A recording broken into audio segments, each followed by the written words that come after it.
It's great to have you here for this session today. And it's an important session because it's the first of two. I'd like to talk to you today about the essay and why it's so useful, and in particular, how you can use it in Writer's Toolbox. And the first part of this discussion, I suppose, to set the scene for us, I would actually like to talk for a while a little bit about the essay and its uniqueness in education and why it can be so useful for us as teachers in the classroom. The essay as a form has been around for several hundred years. And one of the things I suppose that we grapple with at times is thinking perhaps it's irrelevant at particular parts of a child's education. And I'd like to take you back to the 19th century for a second, because the essay has always featured, even in primary school education. And early educationalists didn't often talk so much about the essay in the primary school environment. They talked about working with themes. And this is one of the fascinating aspects, because it's where the essay and rediscovering working with a theme, I believe, can certainly help us in our present educational climate and some of the things our students are struggling with. Because the wonderful thing about the essay is this: it teaches the child a range of thinking processes and communication processes that are difficult to replicate in other forms of assessment. I'm not saying that other forms of assessment aren't useful. They are enormously important. And we absolutely should have a variety of assessments that allows our students to participate and express their abilities in the fullest means they can. At the same time, we shouldn't diminish, I believe, the importance of the essay and how that can assist and sharpen our students' skills, in fact, right from primary, right through their secondary years. Today, the essay is the dominant means of assessment in tertiary education. So if we're concerned or if we're committed to this concept of lifelong learning, and we're setting our students up for some form of post-school education, then doing our job well here is important. It's vital. So understanding this form and teaching it well, I think, is something that as teachers, we have a great opportunity, and it's an important duty to grasp. So let's just think about this for a second, about what the essay is and what it's not, and then we'll have a look how we do all that in Writer's Toolbox. So the essay. One of the things to understand about the essay is the essay in essence is an argument.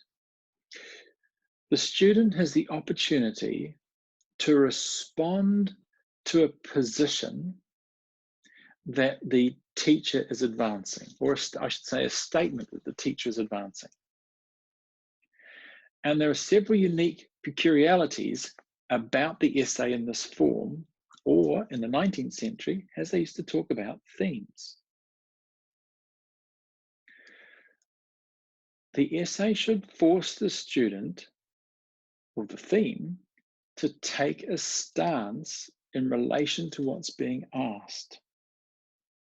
To merely ask a child to describe something is not casting an essay. Description as a low-end means of analysis, in fact, fails the test of analysis, because analysis always has an outcome. Description is merely passing on and demonstrating that you have the requisite knowledge. Analysis always demonstrates understanding, and that's the key difference. And this is where the essay comes into play. So let's look about it for a minute, and I'll just grab my iPad and we'll explore this concept before we just jump in to Writer's Toolbox. I'll just bring up my iPad for you and we'll have a think about this.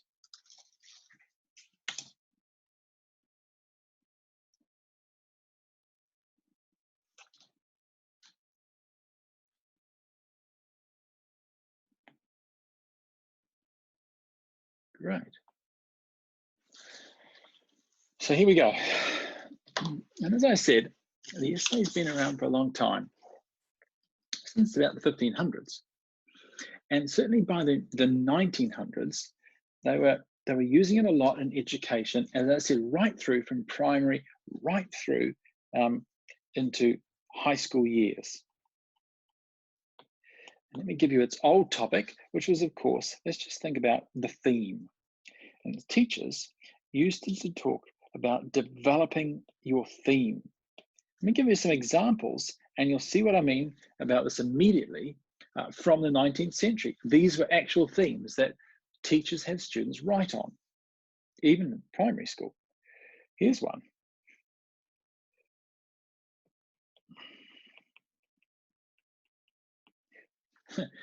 The Flat Earth Society has been around for some time, as you can see. Here's another one.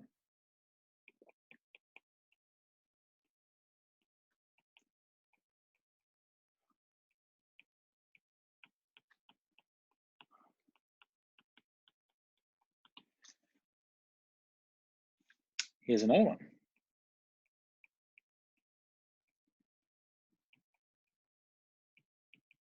Show by comparison. There are more advantages to city life than country life. Here's another one. Vivisection is cruel and unnecessary.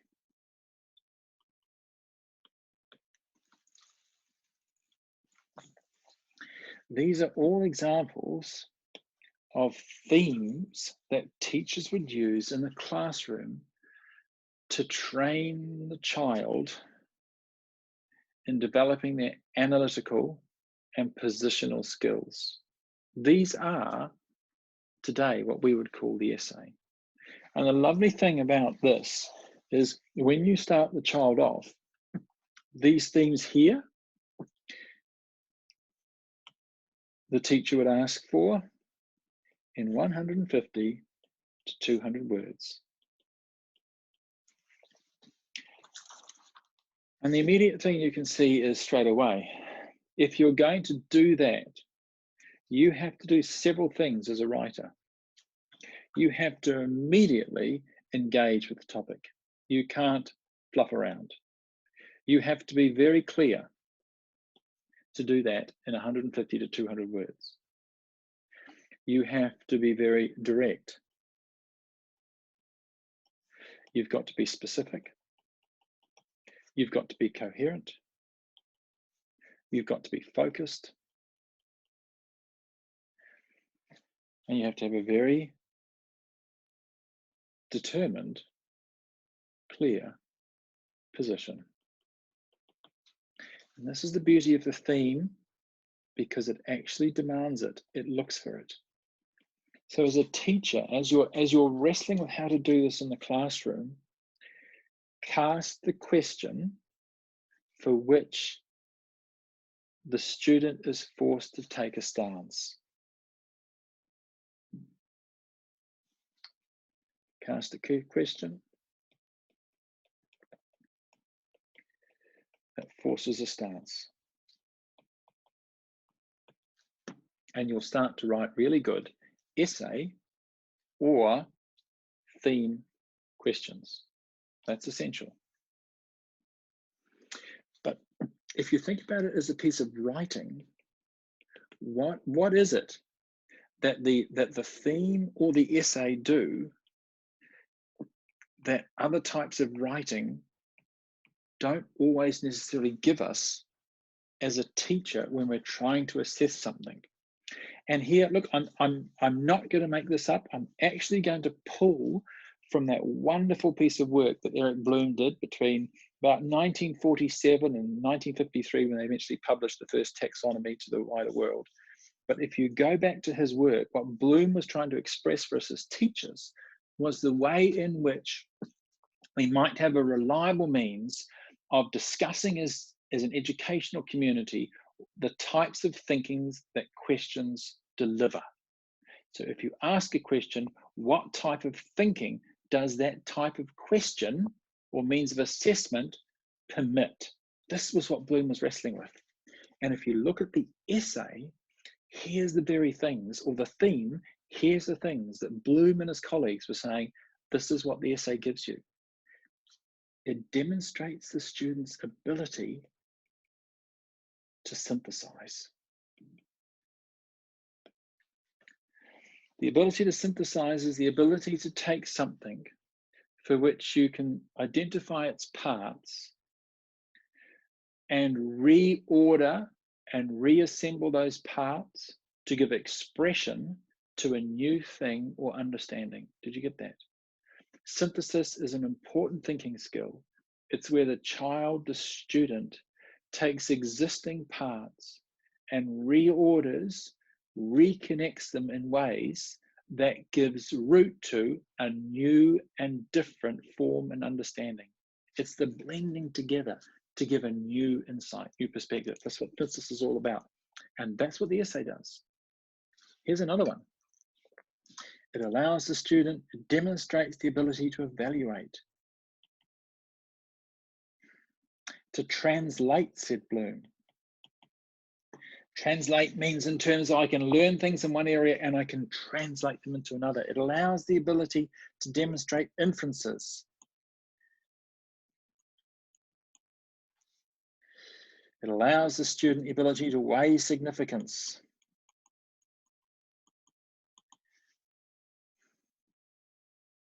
They can show interpretation.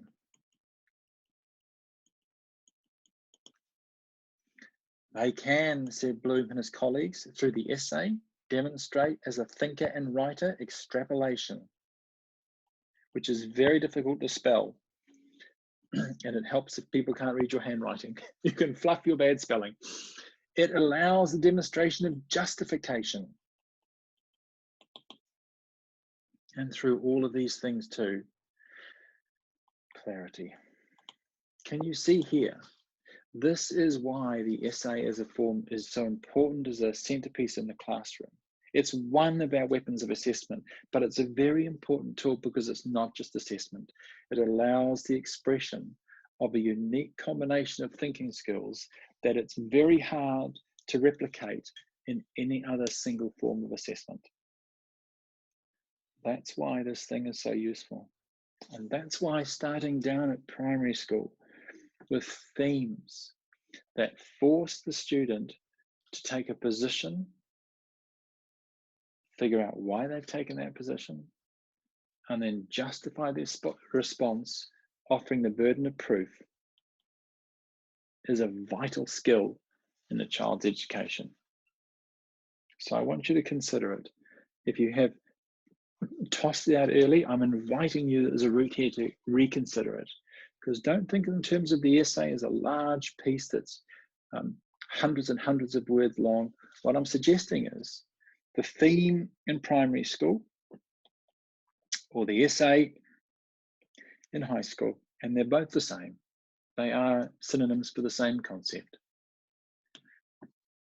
Is a question cast in a manner to force a position.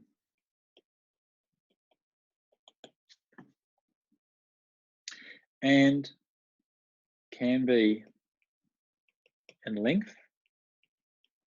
anything from 150 to in high school. Well, in high school, you could be easily, you can be easily doing pieces of 1,500 words long. And certainly by the time you hit the later stages of university, 3,000 words or more. And there's this wonderful breadth that it allows access points for us as teachers to use this in the classroom. What theme can you have your students write about that encourages them not to describe, but to take a position, and in taking a position to demonstrate their skills of justification, judgment, evidence or proof, insight, and perception. Because if we just pose questions in our classrooms that invite the child to describe, you will never get those things there. And we all know in many instances that it is those things there that we're looking for that will demonstrate the higher order thinking skills required to get higher and higher grades. We want that depth of analysis. Now, I've just had a great question and says this. What happens if you become so good at clarity that you can say what you need to say in less than 3,000 words? I love that question. We may never get to Writer's Toolbox today. That was a brilliant question, because let me answer it this way. Oops. Let me answer it this way. Don't present. In high school,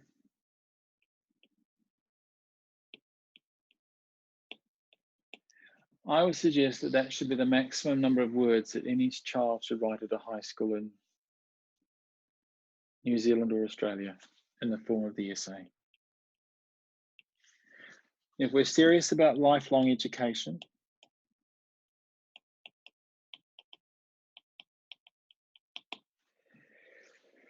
then we need to think about progression.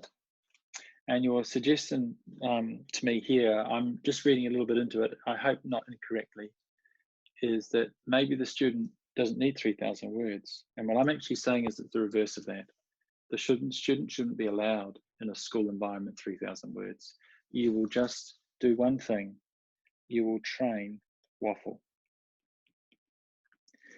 Do not allow the child to write more than 1,000 words in the high school environment. Because when they get to university, their first year at university, if they do it, or technical college, they will write 3 or 4 pieces of work across their first year, all of which will be 1,500, no more than 1,500 words long. If you've allowed a high schooler to enter university and you have been feeding them a diet of allowing 3,000 word responses in a high school world, and that child percolates into the world where they suddenly markers stop marking after that, you have set that child up for failure, that student up for failure. Don't do it. If you're a high school teacher out there and listening to this, you have a wonderful opportunity to sharpen your students' ability, because the great irony is, and set them up for success in their years to come, not failure. More words does not equal better. That's a total fallacy. So I agree with you, Iwa. You don't let them get anywhere near 3,000 words. You don't need it. They won't want it even in your first year university, because they know that if you can demonstrate those skills well, that you'll do it in that many words. You don't need 3,000. You'll just flap around. And the thinking is the better when it's less and it's sharper. Ironically, as you get older, it's always harder. It's harder to say things in less words than more. It's always a greater test of your ability as a writer to say things in less rather than more. So Tonya has asked a great question. So no more than 500 words at intermediate level. Yes, that's correct, Tonya. Definitely no more than 500 at intermediate. That's sufficient. Gosh, never more.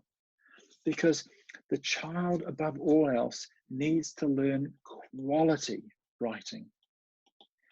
And so many of our opportunities as teachers are actually about grasping this opportunity for the child to hold in their hands an example of a really great quality paragraph, not 700-800 words of just waffle that probably mum and dad wrote half of, but a quality paragraph cast well. So 500, yes, less at intermediate school. Those paragraphs don't need to be any longer than 100 words. So if you say to an intermediate school child, I want 400 words, please, 4 paragraphs, you have ample space to begin to demonstrate your thinking. Now, as we round this out, let me show you how some of this works graphically, and then we'll, if we get time, we'll jump on to Writer's Toolbox. But from the questions coming in, I think this has been helpful. Give me a thumbs up if this has been helpful so far. That would encourage the presenter. But I think this is an important topic, yes, that it's good to wrestle with, because I know some of you are setting tasks and you're wondering, well, how many words should I do? And how many words should I ask my students to do? So let's just talk about this at primary and intermediate school. And one more slide, I think this could be helpful. Oops, we'll go back. The essay structure.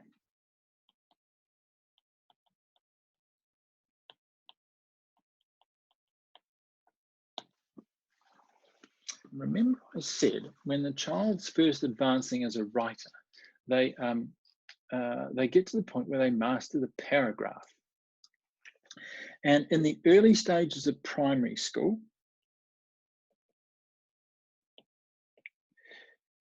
you want the paragraph to be about 80 words long, which is, in sentence language, 4 to 5 sentences. The beautiful thing of that is you can say quite a lot in 80 words, 4 or 5 sentences, ample. And that will get you through, if you think about the span, because I said it earlier this week, by the time you get to high school, your first year, you can manage quite adequately on paragraphs of 100 words long.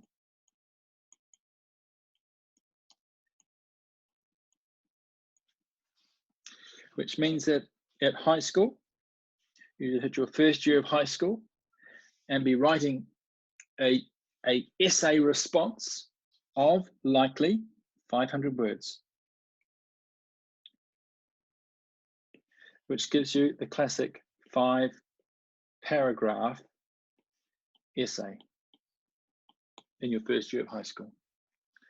At primary, well, often you're working with pieces that might be, you know, by the upper years of primary, a couple of 100 words long, but you can still see there that at 80 words per paragraph, you've got adequate space to do the wonderful, you know, the 150 word 2-paragraph theme. That will work. You've got adequate space by the end of primary school to actually do across 240 words, a 3-paragraph response. Gosh, you can even, at 4 8s of 32, you can even do it in 300 words. You'll probably get a 4-paragraph response. And the same possibility here is offered to you for those of you who work in middle schools and intermediate schools. If you move away from allowing long paragraphs, you create possibilities in the thinking that did not exist previously. And I want to show you this as we start to wind out, because watch this. The middle school student here was working with anywhere from sort of, you know, you can see it. You're working in that 300 to 500 range, which is ample. And if again, your paragraphs, anywhere from 80 to 100 words, you've got quite a lot of paragraphs to play with. Your problem there begins to arise, or our problem, when we start to let children write too long paragraphs and the thinking becomes unclear, the writing begins to drift, It's waffly. So we're going to finish this off today with this, because watch what happens. One of the things we do with high schools often as they start to think about essay structure is this. Yeah, I'll just grab a slide that's empty. Here we go.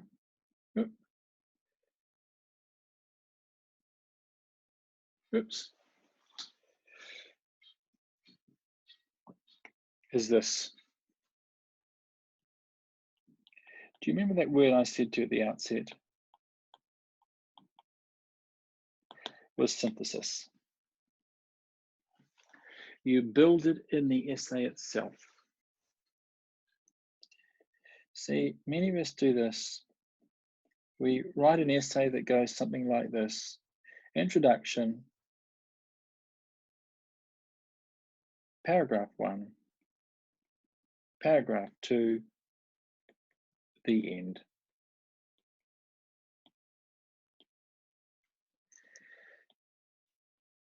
And that's fine.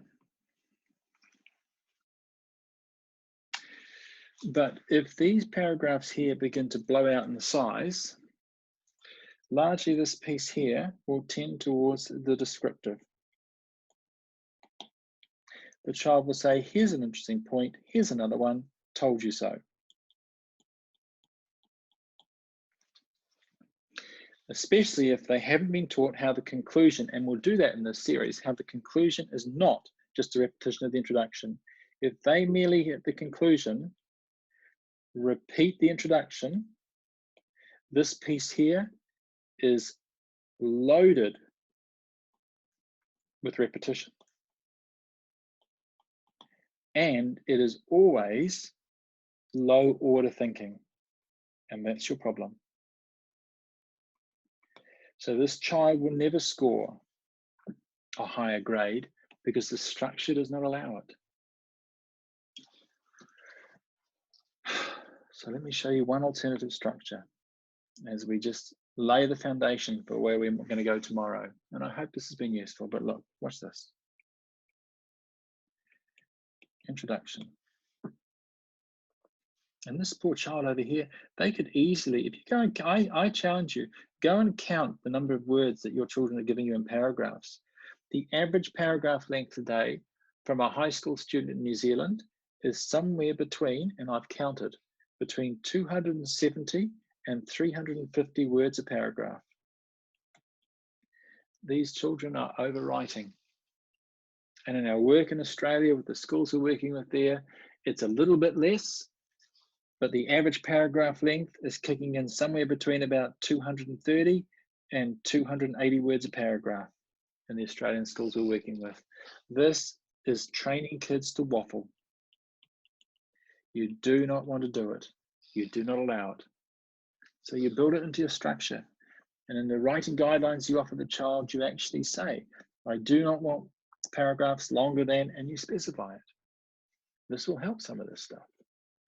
So if we just talk about, and I'm running out of space in the last couple of minutes, let's just show you one other structure. And tomorrow I'll show you the paragraphs in Writer's Toolbox to build this. We'll actually build it live. I think that would be good. Yes, we'll do this tomorrow. Introduction is point 1.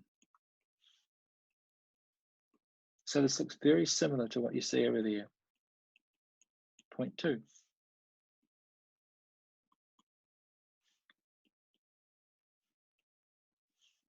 Conclusion. But before you get to the conclusion, you don't do point 3. The moment you do that, what you have done is you've crippled the child's ability as a thinker and as a writer. And this is an endemic problem. But you can make a difference. You can make a difference. And tomorrow I'll show you the tools to do this, is you don't get them to write point 3. In that moment there, this paragraph here, they write a discussion paragraph. And in that simple paragraph, they look back across the things that they had previously just talked to you about. And they talk about, amongst those previous thoughts, where is there a key similarity or a key point of difference, and why those things matter. And at this point in time, the child structurally will have written a paragraph that displays what Bloom and his colleagues said was synthesis. They have shown how a new rendering of something can come from existing parts. And the child will not merely be just describing to you again, they will be actually making evaluations, judgment, and demonstrating insight and perception. And they'll do that as a thinker, all because you as the teacher did not allow that.